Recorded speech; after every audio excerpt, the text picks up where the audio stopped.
दुधी भोपळ्याचा हलवा बनवण्यासाठी मी इथे 250 ते 300 ग्रॅमचा एक दुधी घेतलेला आहे. हलवा बनवताना दुधी नेहमी कोवळा घ्यावा, जून दुधी शक्यतो टाळावा. आता या दुधीला मी कट करून घेते आणि त्याचे साल काढून त्याला खिसणीने खिसून घेणार आहे.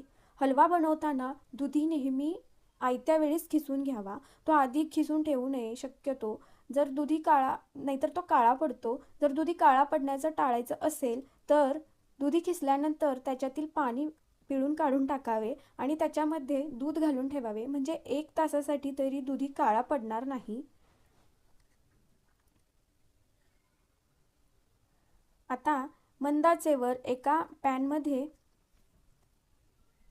1 चमचा मी तूप टाकते. इथे मी गाईचं तूप घेतले आणि त्याच्यावर आता हा खिसून घेतलेला दुधीचा खीस आहे तो घालणार आहे आणि याला 4 ते 5 मिनिटांसाठी मी असंच परतून घेणार आहे तुपावर.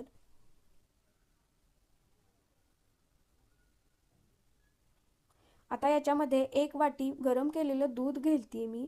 हे मी तापवून घेतलं होतं आणि याच्यामध्ये 1 वाटी साखर पण घालते. साखरेचं प्रमाण तुम्ही तुमच्या आवडीप्रमाणे कमी जास्त करू शकता. आता याच्यामध्ये 2 ते 3 चमचे खवा टाकते. जर तुमच्याकडे खवा अवेलेबल नसेल तर तुम्ही 3 ते 4 चमचे मोठे 3 ते 4 चमचे दुधावरची साय पण घालू शकता. त्याच्यामुळे पण या हलव्याला खूप छान चव येते. आता हे मिश्रण 10 मिनिटांसाठी तरी असंच मंद आचेवर हलवून परतून घ्यायचं आहे.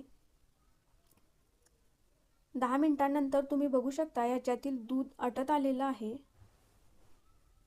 गॅसची आच नेहमी मंदच ठेवायची आहे, वाढवायची नाही आहे, नाहीतर मिश्रण करपून जाईल. आता याच्यामध्ये 1 चमचा तुपावर परतलेले ड्रायफ्रूट घालते मी. ड्रायफ्रूट तुमच्या आवडीप्रमाणे तुम्ही कोणतेही घेऊ शकता आणि ड्रायफ्रूट नेहमी दूध थोडं आटल्यानंतरच टाकावे, म्हणजे ते मऊ पडणार नाहीत.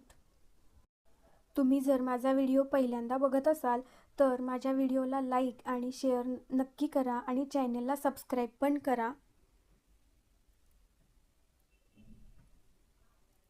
आता याच्यामध्ये मी अर्धा चमचा वेलची पूड घालते आणि पुन्हा 5 मिनिटांसाठी छान शिजवून घेते, म्हणजे दूध पूर्णपणे आटेल. 5 मिनिटांनंतर तुम्ही इथे बघू शकता याच्यातील दूध पूर्णपणे आटलेलं आहे, म्हणजेच आपला हलवा हा तयार झालेला आहे. गॅसची फ्लेम मी बंद केलेली आहे. ह्याला रंग पण खूप छान आलेला आहे. टेक्स्चर ह्याचं क्रीमी रवाळ झालं आहे, तुम्ही बघू शकता. इथे एका सर्विंग बाउलमध्ये मी हे काढून घेते आणि त्याला